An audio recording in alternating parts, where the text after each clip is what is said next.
അവിടുന്നാണ് നമ്മുടെ ദൈവം, അവിടുത്തോട് തുലനം ചെയ്യാൻ ഒന്നുമില്ല. ബാറൂക്ക് 3:35. പലപ്പോഴും നമ്മുടെ ജീവിതത്തിലെ മെച്ചപ്പെട്ടത് ഏതാണെന്ന് നോക്കാറുണ്ട്. 2 കാരണങ്ങൾ കൊണ്ടാണ് നമ്മൾ അങ്ങനെ നോക്കുന്നത്. 1. സ്ഥിരം ഒരേ കാര്യം തന്നെ ചെയ്യുമ്പോൾ നമുക്കുണ്ടാകുന്ന മടുപ്പും. 2. നമ്മെ തന്നെ തൃപ്തിപ്പെടുത്താൻ അല്ലെങ്കിൽ കുറെ കൂടി എല്ലാ കാര്യങ്ങളിലും മുന്നേറാനുള്ള ആഗ്രഹം. ഈ കാരണങ്ങൾ കൊണ്ട് നമ്മൾ എപ്പോഴും മെച്ചപ്പെട്ടതേതാണെന്ന് ചിന്തിക്കാറുണ്ട്. അപ്പോൾ നമ്മൾ ഇവിടെ കാണുകയാണ് ബാറൂക്ക് 3:35. അവിടുന്നാണ് നമ്മുടെ ദൈവം, അവിടുത്തോട് തുലനം ചെയ്യാൻ ഒന്നുമില്ല. നമ്മൾ ഒരു സൃഷ്ടിയാണ്, അവിടുന്ന് സൃഷ്ടാവാണ്.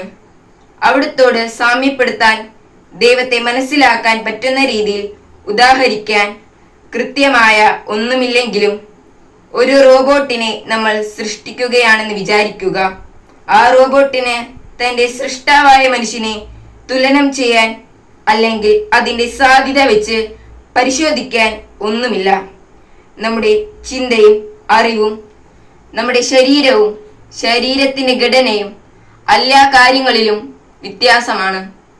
വളരെ നിസ്സാര കാര്യങ്ങളിൽ മാത്രം ചിന്തയോ പ്രവൃത്തിയോ അതിന്റെ ക്രമമോ മാത്രമേ ഒരുപോലെ ആവുകയുള്ളൂ. ദൈവം നമ്മൾ നിന്ന് വലിയ വ്യത്യാസമുള്ള ആളാണ്.